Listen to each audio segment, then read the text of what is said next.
चुनाव के समय हम सोच सोच कर परेशान हो जाते हैं कि वोट करें या ना करें।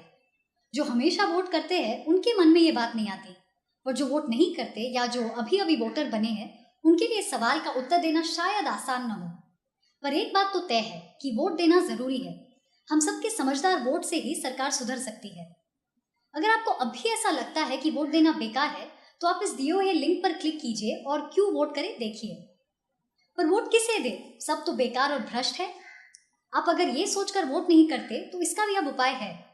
निर्वाचन आयोग ने इस बार इलेक्ट्रॉनिक वोटिंग मशीन में हमें नोटा का विकल्प दिया है। ये नोटा का मतलब है नन ऑफ द अबाव, यानी ऊपर में से कोई नहीं, क्योंकि मशीन में ये सबसे नीचे वाला बटन होगा।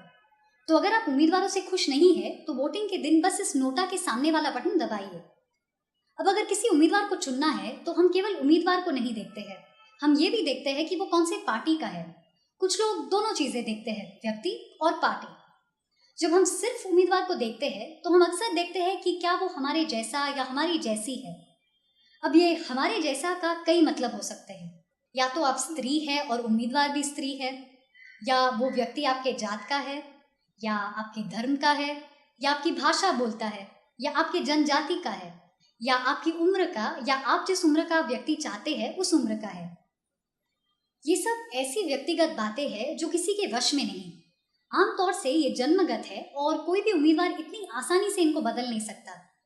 कई लोग ये भी सोचते होंगे कि इन चीजों के आधार पर वोट देना गलत होगा, पर सच बात तो ये है कि बहुत लोग केवल इन्हीं विशेषताओं को देखते हैं। और एक तरह से देखें तो इसे गलत नहीं कहा जा सकता, क्योंकि आप अगर सोचते हैं कि अपने जैसे व्यक्ति को चुनकर आपके समाज की स्थिति सुधर सकती है या उस व्यक्ति को मौका देने से शायद कुछ अच्छा हो, तो आप सही हो सकते हैं। हाँ, पर ध्यान रहे कि जाति या धर्म पर मत मांगना असंवैधानिक है। हम उम्मीदवार की शिक्षा भी देख सकते हैं। संसद का सदस्य बनने के लिए वैसे तो औपचारिक रूप से शिक्षित होना जरूरी नहीं है, पर आप ये भी देखकर वोट कर सकते हैं। तीसरा तरीका है व्यक्ति का तजुर्बा या काम देखना। इससे आप जान पाएंगे कि उम्मीदवार ने सामाजिक सुधार के लिए क्या काम किया है। सांसद बनने के लिए संविधान वैसे तो तजुर्बा नहीं मांगता, पर आप चाहे तो तजुर्बा देखकर वोट कर सकते हैं। चौथा मानक है उम्मीदवार का व्यक्तित्व।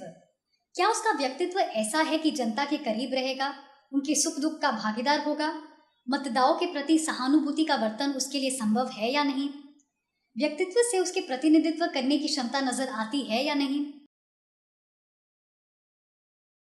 पांचवा तरीका है ये देखना कि उम्मीदवार आपके इलाके में कुछ काम कर पाएगा या नहीं।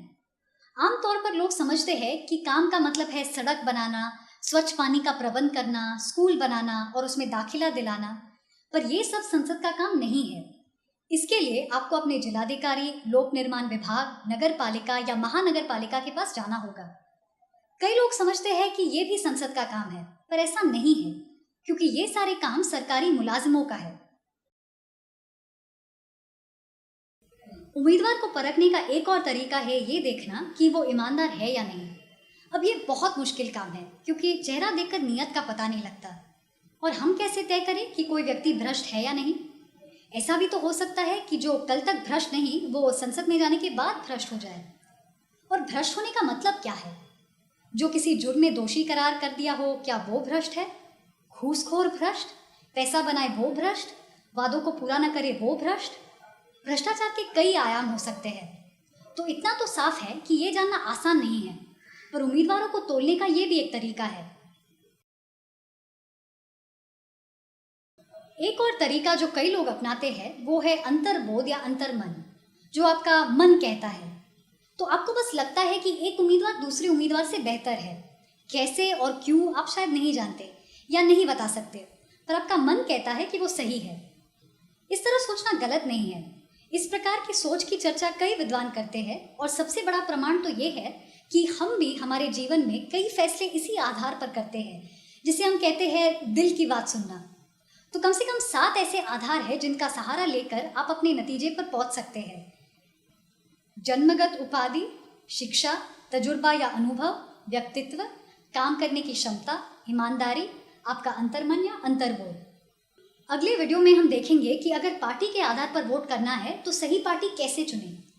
आप जो भी तरीका अपनाना चाहे अपना सकते हैं, बस ये ज़रूरी है कि पहले सोचें फिर वोट करें।